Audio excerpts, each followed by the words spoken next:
కార్తిక్ గారు, పహల్గామ్ ఉగ్రదాడిని రాజకీయాలకు అతీతంగా, పార్టీలకు అతీతంగా, కులాలు మతాలకు అతీతంగా కూడా అందరూ ఎలా అయితే ఖండిస్తున్నారో అట్లే దీనికి ప్రతీకార చర్య తీసుకోవాలి, పగ తీర్చుకోవాలి, పాకిస్తాన్కి బుద్ధి చెప్పాలి అనే నినాదం కూడా అంతే స్థాయిలో వినపడుతోంది భారతదేశ జనాభా నుంచి. అందుకు తగ్గట్టుగానే బీజేపీ ప్రభుత్వం కూడా చర్యలు తీసుకుంటోంది. మోడీ కూడా ప్రతీకార చర్యలకు ఏదైతే త్రివిధ దళాలకు సంబంధించి స్వేచ్ఛనిచ్చారో, మిగతా అంశాల్లో పాకిస్తాన్ ఎలా కట్టడి చేస్తున్నారు, ఇవన్నీ కూడా రోజుకొక అంశాలు కూడా మనం చర్చిస్తున్న పరిస్థితుల్లో ఏం జరగబోతోంది, యుద్ధం ఎంతవరకు జరగబోతోంది, ఇవన్నీ కూడా వస్తున్నాయి. సో ఏం చెప్పదలుచుకున్నారు? అయితే మేడం, ఈరోజు పహల్గామ్లో జరిగినటువంటి అంశంలో అక్కడ జరిగిన సందర్భాన్ని కాంగ్రెస్ పార్టీగా మా ఇటు పార్లమెంట్లో కానీ రాష్ట్ర ప్రభుత్వం కానీ అన్నీ కూడా మేము దాన్ని వ్యతిరేకించడంతో పాటు కేంద్ర ప్రభుత్వానికి, ఈ దేశ ప్రభుత్వానికి మేము అండగా నిలబడతాము. మీరు ఏ నిర్ణయం తీసుకుంటారో తీసుకోండి, మీరు తీసుకునే నిర్ణయాన్ని మేము స్వాగతిస్తామని చెప్పినాం. మీరు ఆ దేశం, మన దేశం పైన చేసినటువంటి దాడిని మీరు ప్రతీకారం తీర్చుకోవడానికి ఏ నిర్ణయం తీసుకున్నా రాజకీయాలకు అతీతంగా, రాజకీయాలు చూడకుండా, రాజకీయ పార్టీలకు సంబంధం లేకుండా, రాజకీయాలు చేయకుండా రాజనీతితోని మీతో నిలబడ్డే బాధ్యత మా పైన ఉంది కాబట్టి మేము నిలబడతామని చెప్పారు. అయితే మేము మీతో నిలబడతామన్నాం కాబట్టి మీరు చేసిన తప్పులను ఉపేక్షిస్తామని కాదు, మీరు తీసుకునే నిర్ణయాలకు మేము అండగా నిలబడతాం. కానీ మీరు చేసినటువంటి సోమరి చర్యలను మేము సమర్థించాం. ఇంతకుముందు అన్నారు మాట్లాడుకుంటూ, ఎస్, వారు చెప్పిన విషయాల్లో చాలా విషయాలు నేను ఒప్పుకుంటా. వారు ప్రియతమ మోదీ గారు ప్రధానమంత్రి గారు అని చెప్పారు, మంచిదే. మన ప్రధానమంత్రి గారిని గౌరవించడం ప్రతి ఒక్కరి బాధ్యత. అది పార్టీలకు అతీతంగా ఈ దేశ ప్రధానమంత్రిని పార్టీలు ఎవరైనా మనం గౌరవించాలి, ఓకే, ఒప్పుకుంటాం. అయితే శత్రుదేశంగా కాంగ్రెస్ పార్టీ మార్చిందా ఏమన్నా? కాంగ్రెస్ పార్టీ ఏం శత్రుదేశంగా మార్చలేదు. 1947లో ఉన్నటువంటి పరిస్థితుల్లో ఆ రోజు మీరు ఇంకేం కావాలి అన్నప్పుడు, మనం ఎట్లా తెలంగాణ రాష్ట్రం ప్రత్యేకంగా కావాలని మనం కోరుకున్నామో, మన యాసని, మన సంస్కృతిని, మన సాంప్రదాయాలని పట్టుకొని మనం ఎట్లా కోరుకున్నామో, అట్లాగే మా మతానికి సంబంధించిన వాళ్లకు మాకు సపరేట్ దేశం కావాలి అని చెప్పి వాళ్ళు ఇక్కడ అశాంతిని సృష్టిస్తున్నప్పుడు, సరే కలిసి ఉండి మనం కొట్లాడుకోవడం కన్నా విడిపోయి ప్రశాంతంగా బతుకుదామన్నటువంటి ఉద్దేశంతో వాళ్ళ దేశాన్ని వాళ్ళకి ఇచ్చి పంపించేసినాం. ఆ రోజు కూడా తీసుకున్న నిర్ణయం ఏంటి? మీరు ఇక్కడ ఉండాలనుకున్న వాళ్ళు ఇక్కడ ఉండొచ్చు, మాకేం అభ్యంతరం లేదు, వెళ్ళాలనుకున్న వాళ్ళు వెళ్ళిపోవచ్చు అని చెప్పినాం. అప్పుడు ఏం చేసినారు అంటే ఆ మతానికి సంబంధించిన వాళ్ళు, కొంతమంది మతం పైన ప్రేమ ఉన్న వాళ్ళు అటు వెళ్ళిపోయినారు. లేదు, మాకు ఈ దేశమే కావాలనుకున్న వాళ్ళు ఇక్కడ ఉండిపోయినారు. కాబట్టి ఈరోజు ముస్లింలందరూ కూడా వాళ్ళు పాకిస్తాన్ వాళ్ళే, ముస్లింలందరూ కూడా వాళ్ళు తీవ్రవాదులే అని, ఇది మితాండవాదం కాకపోతే ఏంది? ఆ రోజు వాళ్ళు వెళ్ళిపోవాలంటే వెళ్ళిపోవచ్చు కదా. అట్లా చేయలే, వాళ్ళు ఈ దేశం మీద ప్రేమ పెంచుకొని ఇక్కడ ఉన్నారు.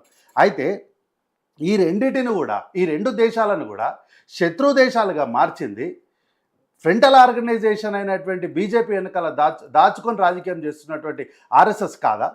వాళ్ళ ఫలితాలే కదా. 1947లో తప్పు జరిగిందని మీ వాదనే కరెక్ట్ అనుకుందాం. ఒకవేళ మీ వాదనే కరెక్ట్ అయితే కాంగ్రెస్ పార్టీ ఆ రోజు నుంచి ఈ రోజు వరకు కాంగ్రెస్ పార్టీ లేదు కదా.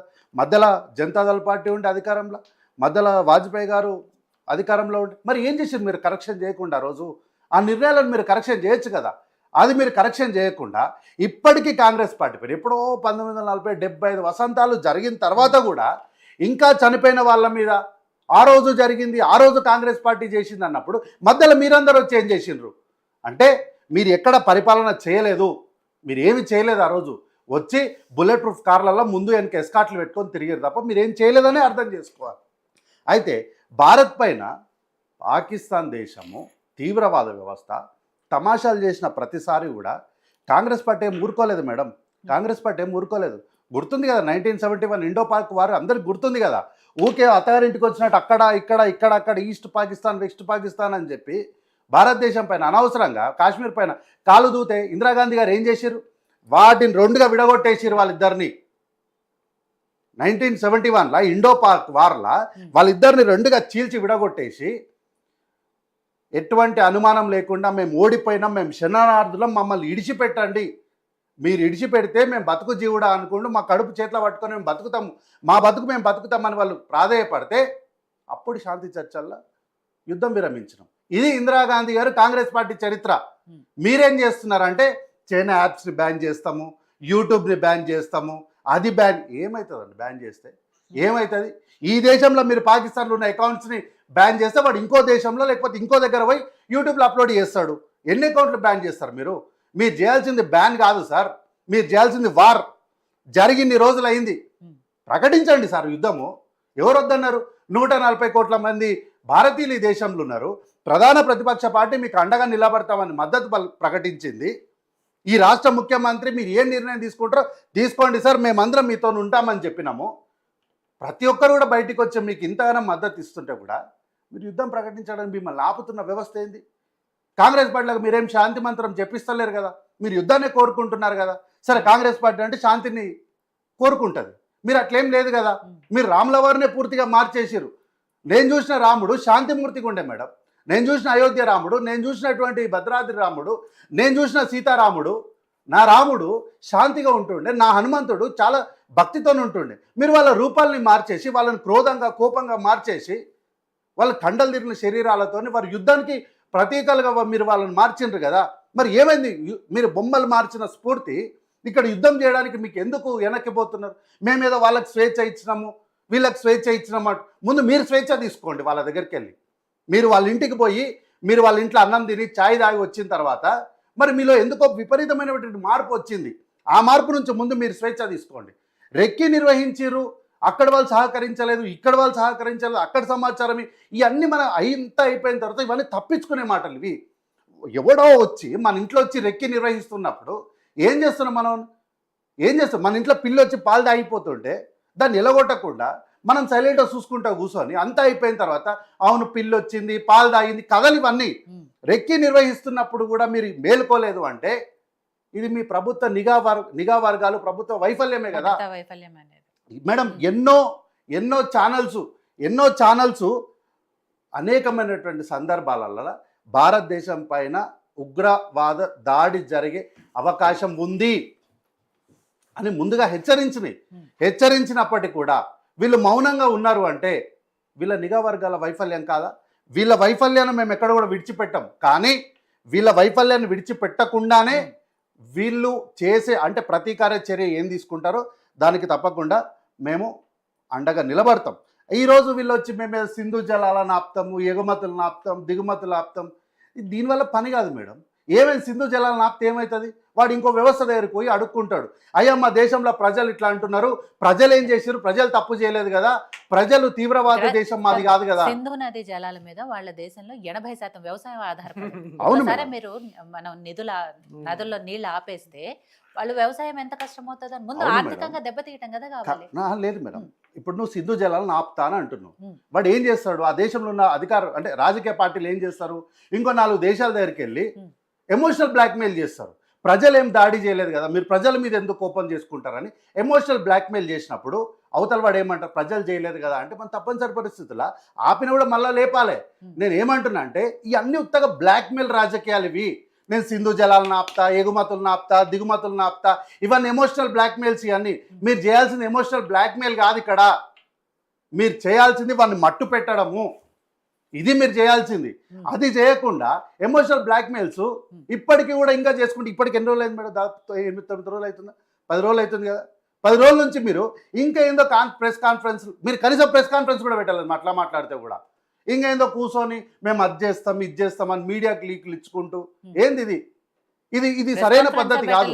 అఖిలపక్ష మీటింగ్ పెట్టారు కదా. అఖిలపక్ష మీటింగ్ పెట్టినప్పుడు ప్రధానమంత్రి గారు వచ్చి ప్రెస్ కాన్ఫరెన్స్ పెడితే మీలాంటి జర్నలిస్టులు కొంచెం ఎక్స్పీరియన్స్ ఉన్న వాళ్ళు సార్ మీరు ఏం చేస్తున్నారు ఇన్ని రోజులని అడిగినప్పుడు ఆయన సమాధానం చెప్పాల్సిన పరిస్థితి ఉంటుంది. దాని నుంచి తప్పించుకొని ఈరోజు ఏడనో కూర్చొని నేను అట్లా చేస్తా ఇట్లా చేస్తానే కానీ ఉంది కనుక చేసేది చేయమని చెప్తున్నారు. హోంమంత్రి ఉన్నారు కదా దాంట్లో అఖిలపక్ష మీటింగ్ లో. ఏంటి మేడం? హోమ్ మినిస్టర్ ఉన్నారు కదా. అవును మేడం, చెయ్యండి. మిమ్మల్ని చెయ్యమనే కదా మీకు మద్దతు ఇచ్చింది. మీరు చేస్తే మేము ఒప్పుకోము, ఇది అట్లయితే ఇట్లయితే మీకు మిమ్మల్తో మేము విభేదించలేదు కదా. పార్టీగా విభేదించలేదు, ప్రభుత్వం కూడా విభేదించలేదు కదా. రెండు మీకు మద్దతు ఇచ్చినాం మేడం. అయితే ఈరోజు నేను ఒక మాట చెప్తా. కార్గిల్ యుద్ధం గుర్తుంది కదా మేడం. కార్గిల్ కూడా ఇట్లాంటిదే మేడం. వాడు అక్కడి నుంచి కార్గిల్ మన భూభాగంలోకి వచ్చేంత వరకు కూడా ఆ రోజు కూడా వాజ్పేయి గవర్నమెంట్ కళ్ళు పూసుకొని నిద్రపోతుంది. వాళ్ళు కార్గిల్ లోపలికి వచ్చి మన వాళ్ళ మీద దాడి చేసే వరకు మనం మౌనంగా ఉన్నాం. ఏంది అంటే నిఘా వ్యవస్థ. ఆ రోజు విడుదలైన కథలు చెప్పారు. కాబట్టి ఏంటంటే 2001లో కూడా వాడు ఇండియన్ పార్లమెంట్ లోపలికి వచ్చి దాడి చేసిండు మేడం వాడు. అంటే ఈ దేశంలో భద్రతా వైఫల్యం జరిగిన ప్రతిసారి కూడా, కీలకమైన ప్రదేశాలలో జరిగిన ప్రతి దాడి కూడా కాంగ్రెస్ హయాంలో జరగలేదు, మీ హయాంలోనే జరిగింది. మీ హయాంలోనే జరిగింది. మీరు ఏమనంటే వీళ్ళు ఏమంటే ఆ ముంబై హోటల్లో జరగలేదా అంటారు. ముంబై హోటల్ అనేది ప్రైవేటు ఇది మేడం, అది ప్రభుత్వ వ్యవస్థ కాదు. అది పార్లమెంట్ అనేది ప్రభుత్వ వ్యవస్థ. ముంబై హోటల్లో ప్రైవేట్ అయినప్పటికీ ఏదైతే వాళ్ళు సముద్ర మార్గం నుంచి వచ్చారో కరెక్ట్ మేడం. మరి దాన్ని ఏమనాలి మేడం హోటల్ పెద్దదా పార్లమెంట్ పెద్దదా చెప్పండి. అఫ్ కోర్స్ పార్లమెంట్ కదా. అట్లా నేను ఏమంటున్నా అంటే అందుకేనండి కీలకమైన ప్రాంతాలు ఎక్కడైతే దాడులు జరిగినాయో ఈ దాడుల వైఫల్యం అంతా కూడా మీ హయాంలోనే జరిగింది. కాంగ్రెస్ పార్టీ హయాంలో జరగలేదు. అట్లా కాంగ్రెస్ పార్టీ శాంతి మంత్రాన్ని జపిస్తూనే అనేకమైన సార్లు సర్జికల్ స్ట్రైక్స్ చేసి అసలు జరిగిందా లేదా అన్నట్టు దాన్ని అసలు ప్రపంచానికే తెలియలేదు, మట్టుపెట్టింది. మీ సర్జికల్ స్ట్రైక్స్ని మీరు తీసుకొచ్చి ప్రపంచం ముందు చూపించారు మేడం. నాకు తెలిసినంత వరకు సర్జికల్ స్ట్రైక్స్ ప్రపంచం ముందు వాళ్ళు చూపించలేదనే కదా పోయినసారి అంతా గొడవ చేశారు పార్లమెంట్ లో. మీరు బాలాకోట్ దాడిలో వాళ్ళు ఏదైతే సర్జికల్ స్ట్రైక్ చేశారో ఆ వీడియోలు బయట పెట్టండి, ఎందుకు మీరు బయటకు చూపించట్లేదు అంటే దేశ భద్రతకు ఎప్పుడైనా సరే సర్జికల్ స్ట్రైక్స్ అనేటివి మనం చేసినమా లేదా అనడానికి ఆధారాలే ఉండకూడదు మేడం. ఎందుకంటే అవి అన్అఫీషియల్ గా మనం వారి మీద పగ తీర్చుకుంటున్నాం. అవి జరిగినాయా లేవా అనడానికి ఆధారాలే ఉండకూడదు. అట్లాంటిది వీళ్ళు మేము చేసామని చెప్పి బాహ్య ప్రపంచాన్ని ముందు పెట్టేసారు.